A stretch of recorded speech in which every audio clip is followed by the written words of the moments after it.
one too. How you want to call me, I don't really care.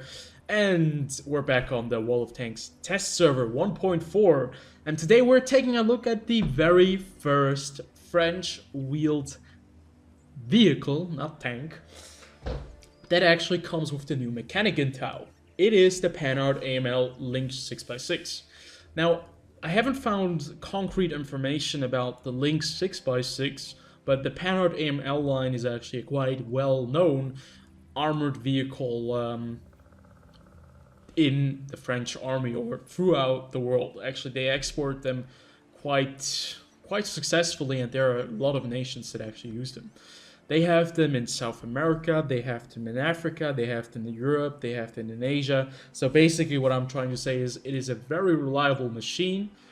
But the version that a lot of the other nations are using are the 2x2s, no, 4x4s, only 4 wheels instead of the 6 that we have right here. But still, it is a very reliable machine, and the crews really appreciate it. It can be utilized in any kind of scenario, and it is very, very versatile. So there are a lot of different variations to them, and it is basically, I think, out of the 5 vehicles that we have in the game that will be coming to the game, it's, I think, the best known. Although the EBR 90 actually was also produced, the Hotchkiss EBR, I'm not sure. I haven't really gotten that much into or that much information about this vehicle, but the Panhard AML definitely was introduced. Now, this is something I just wanted to say to you guys, because I think it's super interesting to see how many windows actually open for this game, like how much more content could be coming our way. If we just look at the introduction of like these first 5 wheeled vehicles, like the other nations, the British, the German, the Italian, there are so many wheeled vehicles that we could look at and have in the game. For example, like the Italian tech tree. Just imagine having the Centauro as a top tier wheeled tank destroyer because it has a 105mm gun. But I'm not sure how they're going to manage that. Let's just put it out as a thought, not something concrete. But I think it'd be very interesting to see other wheeled vehicles out there. They don't have to be just, you know, light tanks. They can be like tank destroyers also, because their roles can be quite bearable. They're wheeled vehicles, and they obviously have a lot of different specializations they can use.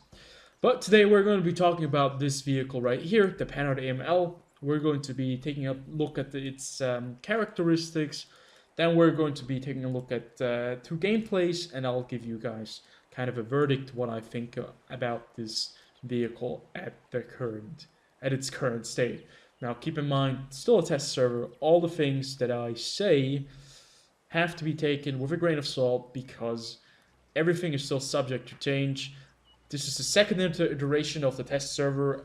There is most of the time like a third one, and then the patch rolls out after the third one. But I have the feeling that the wargaming crew is quite happy with the current situation of the Panhard AML Lynx, at least.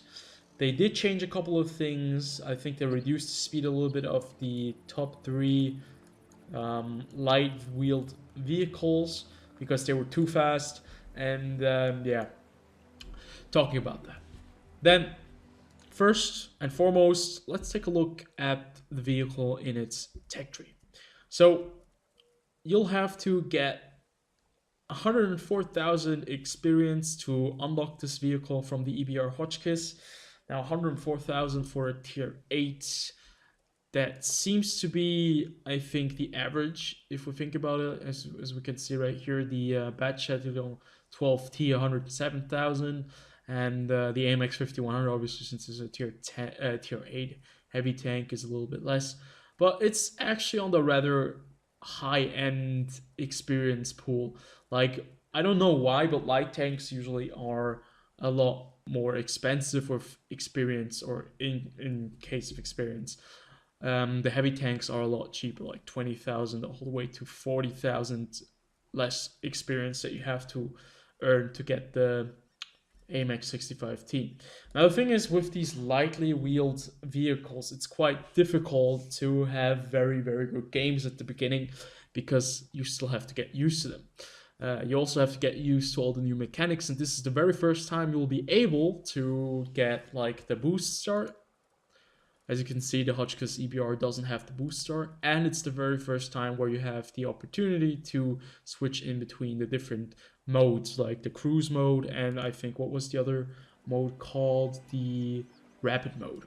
Cruise and rapid mode. Those will be very interesting and can be a huge difference to your game. They can make the difference between you getting shot by several tanks, or you running away, being fast enough, or you driving into a wall, or you driving like past the wall and into the city and being all maneuverable and stuff. So yeah, that is a huge difference. Keep that in mind. We'll talk about that later in the game, and you'll actually see how they affect this game, this tank. Moving on, let's take a look at its gun. Now, disclaimer, all the things that we have on this vehicle are, it's fully decked out. We have the best equipment, the max loadout you can have. We're not going to use the stock version. I just want to see how this vehicle does do at its best. Same goes for crew and equipment. It is suited to be the best active scout, or, you know, give you the best ability to be an active scout. If it is going to be one of the best active scouts, that still remains to be seen. So without further ado, let's take a look at its characteristics, then jump into the games, and then have kind of a verdict on this vehicle. Now, it has a 90mm gun, which obviously is going to raise the alpha damage, 240, that is about the average of a 90mm gun. 182mm of penetration. Now this is with APCR rounds. I'm not sure if we can check out the shell velocity. Unfortunately, World of Tanks doesn't show it, but if you use external websites, you can actually check the velocity of the rounds. Very important statistics, actually, that should be included into the game as well. You should know what the velocity of your shell is. It's very important if you're, you know, playing any tank. I think velocity should be added as a characteristic, and you should be able to see it. But moving on. Then you have APCR also as premium shells. These have 223mm of penetration. Now 223mm of penetration, if you're at the side of a tier 9 or tier 10 vehicle, it's going to be no problem to go through them. Even a mouse, 182 is also going to be decent enough if the surface is flat enough, but it's just the additional pen that some people like to have if they're running this kind of vehicle. I have quite a few APCR, premium APCR rounds stored in this vehicle, but I actually do not really use them very much. What you can actually see right here is the penetration drop-off of the shell at different meters, like at different ranges. This is very interesting. I've never seen this statistic. Is this only for the new French vehicles? No, it's actually in the game for all vehicles now, I think, at least. So it's very interesting to see. So what you can see right there is that at 100 meters, your pen is 182mm, which is the average penetration that you have. If you're at 200 meters, it drops off by about 9mm of penetration. You're at 173mm, and you have quite a big deficit if you're at 500 meters range. That's 146mm of penetration, which is basically like tier 7 medium tank penetration rate. Like the Comet comes to mind first when you think about that penetration. Now this is very interesting to see. Now that is with APCR. These usually do not have that actually APCR and AP have very high damage or penetration drop-offs at distances, but AP is going to be a lot worse. than APs here. Actually, it doesn't seem to be that horrible. But if we have like heat actually shouldn't have any penetration drop off at all. I'm just very curious right now. That's why I'm looking for a tank that actually fires heat. And what you can see right here is that the penetration drop off does not affect vehicles that fire heat. Now that is very interesting to see. Very good to know. It's nice to have that kind of statistics now in the game. I didn't know that they actually had that. Very cool. So moving on, the rate of fire with 7.45 rounds per minute is nothing too spectacular. 8 seconds reload time. Now the turret traverse speed is actually better than on the previous models. 64 degrees per second turn speed. You need that because when you're running around, your turret will actually have to turn quite quickly. Gun depression, gun elevation, 8 degrees of gun depression. Now the previous models were better, 12 and 10 degrees, but at the same time you're running a bigger caliber gun and you're even faster, but we'll get to that point any second now. 15 degrees of gun elevation, which is decent enough since you most of the time won't be shooting upwards. I don't think you'll be running around below a hill. 1.5 seconds aim time. Now it's the average as with the other two vehicles, so I think it's just the statistic that is going to go throughout the entire line. 0.38 dispersion at 100 meters. Now the accuracy is the same as on the Hotchkiss EBR. Nothing too special. You don't have any lead, but you still have the special auto aim lock feature. Now that will probably come to use a lot more in this vehicle because of the speed. Now the hit points only get increased by a little bit, 920 hit points and 13 millimeters of armor on the hull, and turret only 16 millimeters. So basically, once again, a vehicle that has absolutely no armor and decides to run with the trend of being rather light and fast instead of, you know, sluggish and with armor backup. So yeah, it's even less protected than the Hotchkiss EBR. So keep that in mind. High explosive shells will deal a lot of damage if they hit your tank and not the wheels. Even if they hit the wheels, it's going to still do a lot of damage. So very interesting now. We're going to move on over to mobility, and this is where the fun begins with this new vehicle in this tech tree. And what I'm talking about is the two different modes. You have the rapid mode and the cruise mode. And basically what the cruise mode does is the third wheel, or the third set of wheels that is situated in the middle, is going to be put down. What does that mean? These vehicles will be put down in cruise mode, and that really does increase your mobility. That means you'll be able to turn a lot faster, you have much better grip, but you're also a lot slower. So your top speed is only going to be 58 kilometers per hour and 40 kilometers per hour going backwards and reverse, but you have better control. When you're in a city, when you're in like tight spaces where there are a lot of different objects in your way, you use your cruise mode and you drive around them without a problem while you're still going at least 58 kilometers per hour, let's say 50 kilometers per hour. You still lose quite a lot of speed in the direct comparison to rapid mode, which the top speed is 80 kilometers per hour.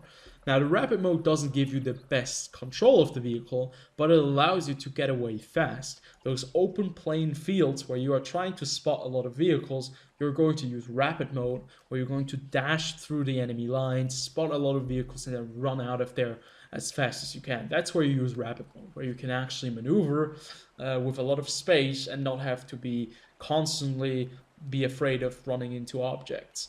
Now the thing is, it's very important to switch between these modes. The switch time, luckily for us, is only 0.1 second, so it's very quickly done, but you'll still notice it because once you're switching and you're kind of running it, you're not like pushing on the W key or the A key or the S key, but you're running it on R, you know, the full acceleration mode where you actually don't have your finger on W.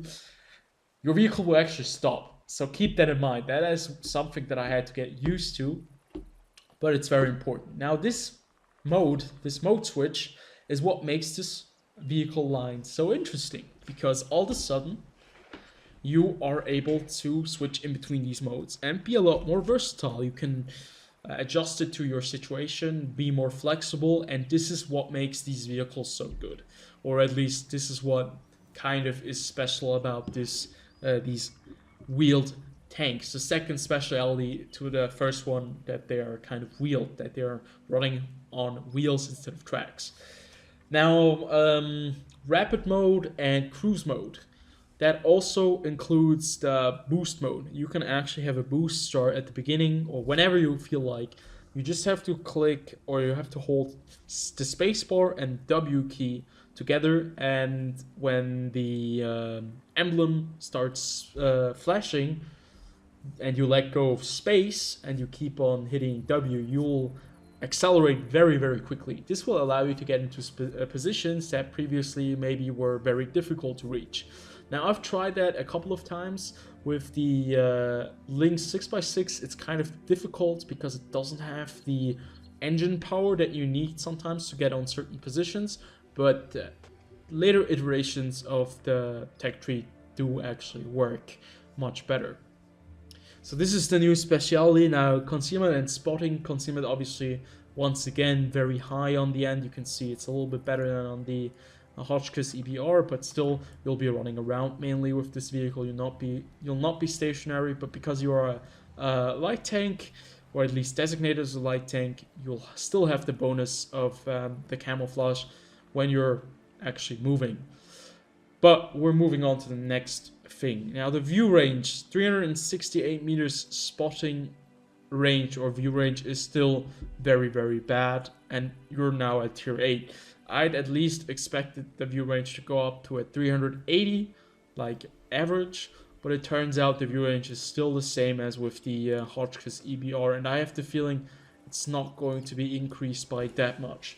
So your active scout duties will still be quite difficult, but I'd say that's enough talking. Let's get into two games and see what this vehicle is all about. Doing it a little bit differently. The very first game that I'm going to be showing you guys will show you the limitations that this vehicle has. The second game is a little bit better, and it shows you the places your vehicle can actually thrive in. And I never thought I would say it, but when I take a look at this map, Mines, I never thought that I don't want to be on this map. I never thought I would ever want to play on that, like, an open map, until I actually discovered these wheeled light tanks. Same goes for any kind of closed city map. Himmelsdorf, all that stuff. Well, this vehicle is not. That's not the place where it can drive. But very interestingly, we'll actually afterwards take another look at that and talk a little bit more about it. Obviously, these little maps and mines in particular, where you don't really have a lot of space, your vehicle cannot be utilized as effectively as other vehicles can be. Heavy tanks, tank destroyers, this is where they thrive on, right? Artillery cannot do a lot here because, well, they're cramped in the back of the map, but usually artillery still finds a way to get themselves into the game. But these lightly wheeled cars, or tanks, however you want to call them, they just don't have any place for them. So what are you going to be able to do, right? The vehicle does now come in with the new mechanic, where you can actually drive with the new rapid mode and the cruise mode, which I'm currently using. I'm using cruise mode. And obviously the very first thing you do as a light tank is capture the hill. But what are you going to do when you get the hill? And this is exactly the kind of thing that you'll be asking yourself when you're playing a vehicle like this. You cannot really active scout these guys. Well, you can active scout them if you want to, but no one is going to be able to hit them except for artillery.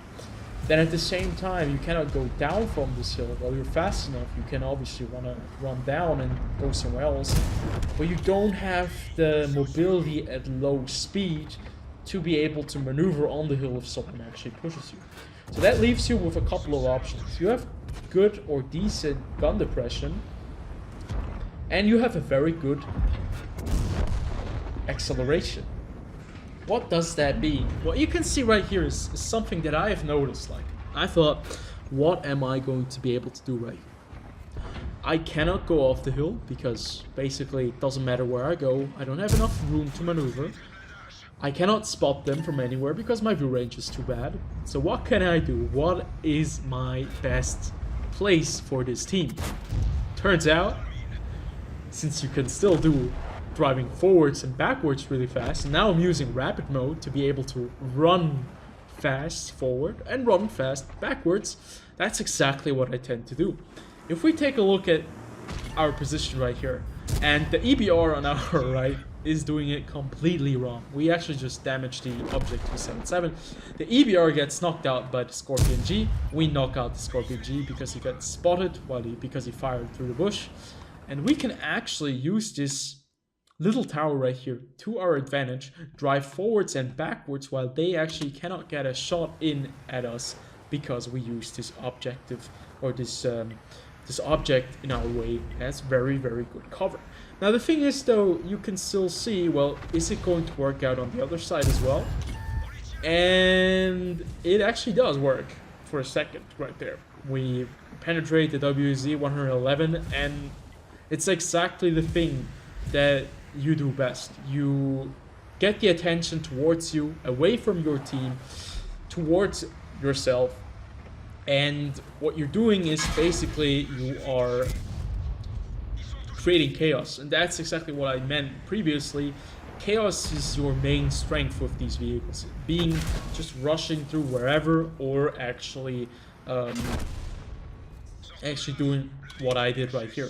But the thing is, there are still limitations.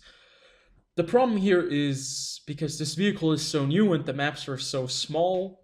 From time to time, there are different maps, you know, obviously a lot of different sizes, and they haven't been made for this kind of vehicle type. You're going to be running into these situations where you can't really do anything. You'll have to know when to push and when to fall back and when to utilize your speed and when to, I don't know, use cruise or rapid mode. And that's the most difficult part about this vehicle or the new type of vehicle that is coming into the game. And there is going to be a lot of frustration because what you could see right there is we utilized the space up here as best as we could, right?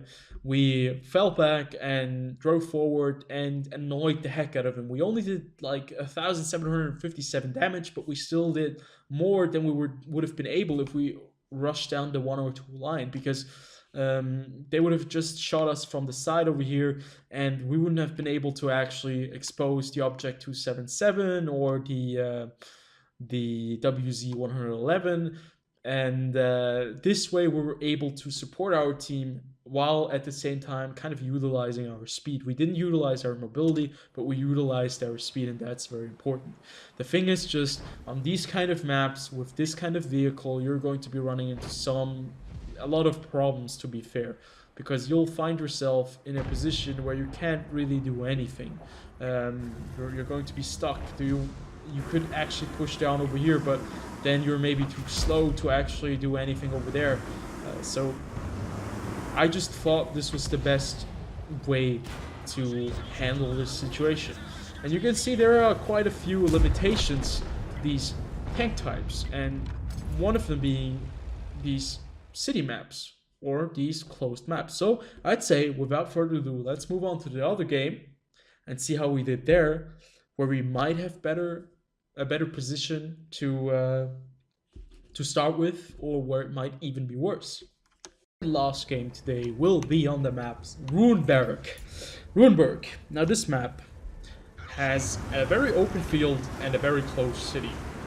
And it's actually one of the combinations that I've found to be the most appealing to this kind of vehicle. Now, the open fields and the huge steps that some maps have actually work too, but without having any cover, eventually, usually the enemy guys tend to find the shots somehow.